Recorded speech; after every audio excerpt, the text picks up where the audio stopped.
Welcome to CZMA classes. आइए start करते हैं राज व्यवस्था का पार्ट नंबर 3। क्वेश्चन नंबर 14 हमारे सामने है। लोकसभा में अविश्वास प्रस्ताव प्रस्तुत करने के लिए कितने सांसदों के समर्थन की आवश्यकता है? तो आंसर होगा 50। अगला क्वेश्चन है, अतारांकित प्रश्न के बारे में निम्न में से कौन सा कथन सही नहीं है, नहीं पूछा गया है? तो पहला आपका है, इस पर तारे का चिन्ह होता है। तो नहीं के हिसाब से ये सही हो जाएगा। वैसे अतारांकित प्रश्न में तारे का चिन्ह नहीं होता है। दूसरा पॉइंट है, उनके उत्तर मौखिक रूप से नहीं दिए जाते हैं।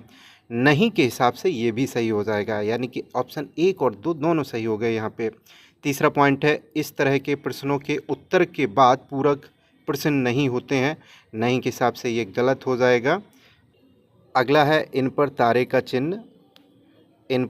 का चिन्ह नहीं होता। तो ये नहीं के हिसाब से, चूँकि नहीं हमको बताना है, तो नहीं के हिसाब से गलत हो जाएगा। ऐसे ही प्रश्नों के उत्तर लिखित में दिए जाते हैं, ये भी गलत हो जाएगा क्योंकि इसमें नहीं पूछा गया था। तो आंसर इसका होगा 1 और 2। अगला क्वेश्चन है, संसद में लोकपाल विधेयक निम्न में से कौन से वर्ष में प्रस्तुत नहीं हुआ था? तो आंसर होगा 1978 में पेश नहीं हुआ था, बाकी में पेश हुआ था। अब कथन और कारण है, आप सभी जानते हैं क्या है।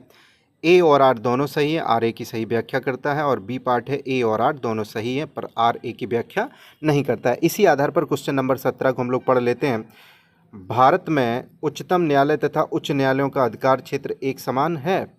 तो ये तो आप सभी जानते हैं कि ऐसी बात नहीं है।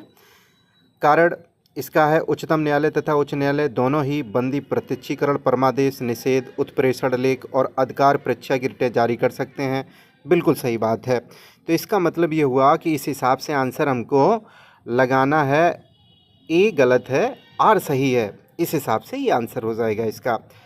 अब हम लोग क्वेश्चन नंबर चलते हैं 18 की तरफ। जनतंत्र में प्रशासन का परम दायित्व जनता के प्रति है। तो जनतंत्र में तो सही बात है।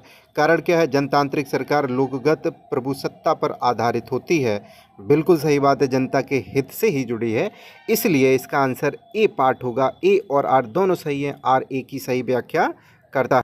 आइए मिलान करते हैं। तो अल्पकालिक बहस जो है वो आपकी 1953 में स्टार्ट हुई। ध्यानाकर्षण जो बहस है 1954, शून्यकाल 1962 में, लोक उपक्रम समिति 1964, यानी कि ऑप्शन आपका बी पार्ट हो जाएगा। अगला क्वेश्चन है, परमादेश। परमादेश का मतलब होता है सशरीर प्रस्तुत करना। बंदी प्रत्यक्षीकरण का मतलब होता है सशरीर प्रस्तुत करना।